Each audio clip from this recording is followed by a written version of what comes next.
ഇന്നൊരു അടിപൊളി breakfast item നമുക്ക് ഉണ്ടാക്കി നോക്കാം. അതിനു വേണ്ടി മൈദയാണ് എടുത്തിരിക്കുന്നത്. പിന്നെ വേണ്ടത് 1 കപ്പ് ചോറാണ്. ചോറ് മിക്സിയുടെ ജാറിലേക്ക് ഇട്ട് കുറച്ച് ആവശ്യത്തിന് ഉപ്പും വെള്ളവും ചേർത്ത് ഇത് നന്നായി മയത്തിലൊന്ന് അരച്ചെടുക്കണം. നല്ല പേസ്റ്റ് രൂപത്തിൽ അരച്ചെടുത്ത ഈ ഒരു ചോറിൻ്റെ മിക്സ് നമുക്ക് മൈദയിലേക്ക് ചേർത്ത് കുഴച്ചെടുക്കണം. കുറച്ച് ഒഴിച്ചിട്ട് കുഴച്ചെടുത്താൽ മതി. വെള്ളം കൂടി പോകാൻ പാടില്ല. ചപ്പാത്തിക്കൊക്കെ കുഴച്ചെടുക്കുന്ന ആ ഒരു പരുവത്തിൽ വേണം ഇത് കുഴച്ചെടുക്കേണ്ടത്. വെള്ളം കൂടി പോരുത്. പിന്നെ ഓയിലൊന്നും ഇതിൽ ചേർക്കുന്നുമില്ല. അതുകൊണ്ട് ഇത് നന്നായി കുഴച്ചെടുത്തിട്ട് ഒരു അരമണിക്കൂർ റെസ്റ്റ് ചെയ്യാൻ വേണ്ടി വെക്കണം. എങ്കിലേ ഇതൊന്ന് സോഫ്റ്റായി കിട്ടുള്ളൂ. അപ്പോൾ ഞാനിന്ന് ഇത് റെസ്റ്റ് ചെയ്യാൻ വെച്ചിട്ടില്ല. പകരം നന്നായിട്ട് കൈകൊണ്ട് സോഫ്റ്റ് വരുത്തിയിട്ടുണ്ട്. കണ്ടില്ലേ, ആവശ്യത്തിനത്ര സോഫ്റ്റ് വന്നിട്ടുണ്ട്.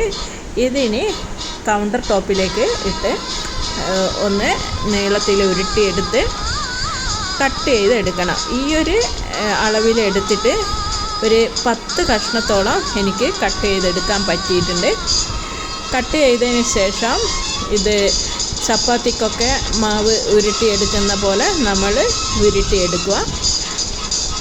ഇത് ഇറാനി ചപ്പാത്തി എന്നൊക്കെയാണ് പറയുന്നത്. ഞാൻ പറയും സെമി പൊറാട്ടയാണ് എന്ന്. പൊറാട്ടേൻ്റെ അതേ ടേസ്റ്റ് തന്നെയാണ്. എങ്കിലും ഇതിൽ മുട്ടയൊന്നും ചേർക്കുന്നില്ല. വെജിറ്റേറിയൻ കഴിക്കുന്നവരൊക്കെ നല്ലതാണ്. ഇത് ഇനി എന്ത് ചെയ്യണം, പരത്തിയെടുക്കണം. ഈ പരത്തിയെടുക്കുന്നതിലാണ് ഇതിൻ്റെ പ്രത്യേകത മുഴുവനും. ഇത് സ്ക്വയർ ടൈപ്പിലോ റൗണ്ട് ടൈപ്പിലോ എങ്ങനെ വേണമെങ്കിലും പരത്താം. പക്ഷേ പരത്തുമ്പോൾ നല്ല നേർമയായിട്ട് പരത്തിയെടുക്കാൻ ശ്രദ്ധിക്കണം.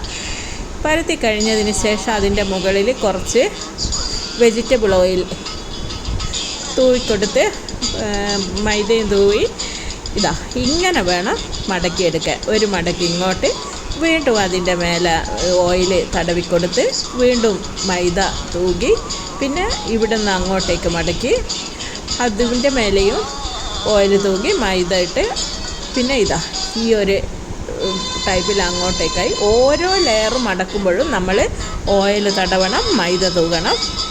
ഇങ്ങനെയാണ് ഇത് മടക്കിയെടുക്കേണ്ടത്. ഇങ്ങനെ എല്ലാ ഉരുളയും നമുക്ക് ഇതേപോലെ തന്നെ മടക്കിയെടുത്ത് വെക്കാം. ഇനിയും കഴിഞ്ഞിട്ടില്ല. ഇനിയും ഇത് ചുടാൻ വേണ്ടി പോകുന്നതിന് മുമ്പ് ഒന്നുകൂടെ പരത്തേണ്ട ആവശ്യമുണ്ട്. തവ ചൂടായി വരുമ്പോഴത്തേക്ക് നമുക്കിത് പരത്താം. ഈ ഒരു ഷേപ്പാണ് ഞാൻ പറഞ്ഞ ചതുരത്തിൽ. ഇങ്ങനെ വേണമെങ്കിലും നമുക്ക് ഒരു ഭംഗിക്ക് പരത്താം. പക്ഷെ ഞാൻ റൗണ്ട് ഷേപ്പിൽ തന്നെയാണ് പരത്തിയെടുക്കുന്നത്. പരത്തുമ്പം നൈസായിട്ട് പരത്താൻ ശ്രമിക്കണം. പക്ഷെ തവയെക്കാട്ടും വലിപ്പമാവി പോവരുത്. അതും ശ്രദ്ധിക്കേണ്ട കാര്യമാണ്. എന്നിട്ട് തവ ചൂടായി കഴിഞ്ഞാൽ ഇത് തവയിൽ എടുത്തിടുക. അപ്പോഴേ എണ്ണയൊന്നും പുരട്ടി കൊടുക്കേണ്ട ആവശ്യമൊന്നുമില്ല. ഓൾറെഡി അതിൽ നമ്മൾ ആവശ്യത്തിന് ഓയിൽ ചേർത്തിട്ടുണ്ടല്ലോ. ഓരോ ലെയറിലും ഓയിൽ ചേർത്തിട്ടുണ്ടല്ലോ. ആ ഒരു ഓയിൽ തന്നെ മതിയാകും. പിന്നെ ഇതിൽ മൈദ തന്നെ ആണെങ്കിൽ തന്നെ നമുക്ക് ആരോഗ്യത്തിന് നല്ല പ്രശ്നമാണ്. അപ്പം ഓയിലും കൂടിയായിട്ട് പ്രശ്നമാവണ്ട. ഇനിയിപ്പം ആവശ്യമുണ്ടെങ്കിൽ ഇതിൽ ഇങ്ങനെ ഒരു സൈഡിലും പുരട്ടി കൊടുക്കുകയും ചെയ്യാം. തിരിച്ചും മറിച്ചും പിന്നെ കുറച്ച് ഓയിൽ വേണമെങ്കിൽ നമുക്ക് ചേർത്തും കൊടുക്കാം. അതും കുഴപ്പമൊന്നുമില്ല. ഓരോരുത്തർക്ക് ഇഷ്ടമാണല്ലോ ഓയിൽ കൂടുതൽ വേണം എന്നൊക്കെ ഉള്ളത്. അപ്പോൾ എന്ത് ചെയ്യണം, ഇതുപോലെ ഇത്തിരി ഓയിൽ പുരട്ടി തിരിച്ചും മറിച്ചും ഇട്ടിട്ട് ചുട്ടെടുക്കുക. ഇത് നന്നായിട്ട് കുമിളിച്ച് വരും. ഞാൻ മാവ് റെസ്റ്റ് ചെയ്യാൻ വെക്കാത്തത് കൊണ്ട് ഒരുപാട് അങ്ങോട്ട് സോഫ്റ്റ് ആയില്ല. അതാണ് അധികമായിട്ട് കുമിളിച്ച് വരാത്തത്. എങ്കിലും നന്നായിട്ട് കുമിളിച്ച് വന്നിട്ടുണ്ട്. പൂരിയൊക്കെ പൊന്തി വരുന്ന മാതിരി തന്നെ ഇത് കുമിളിച്ച് പൊന്തി വരും. എല്ലാവരും ആ ഒരു രീതിയിൽ മീൻസ് റെസ്റ്റ് ചെയ്ത് വെച്ചതിന് ശേഷം മാത്രം പരത്താൻ വേണ്ടി ശ്രമിക്കുക. ഇങ്ങനെ ഞാൻ എല്ലാ ചപ്പാത്തിയും ചുട്ടെടുത്ത് കഴിഞ്ഞിട്ടുണ്ട്.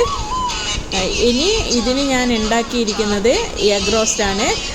ചിക്കൻ്റെ പൊടിയും ബീഫിൻ്റെ പൊടിയും വെജിറ്റബിൾ കുറുമേൻ്റെ പൊടിയും ഒക്കെ ഇത് നല്ലൊരു കോമ്പിനേഷനാണ് ഈ ഒരു ചപ്പാത്തി. എല്ലാവരും ഒന്ന് ട്രൈ ചെയ്ത് നോക്കണം. പിന്നെ ഈ എഗ് റോസ്റ്റിൻ്റെ റെസിപ്പി ഞാൻ അടുത്ത വീഡിയോയിലിടാം.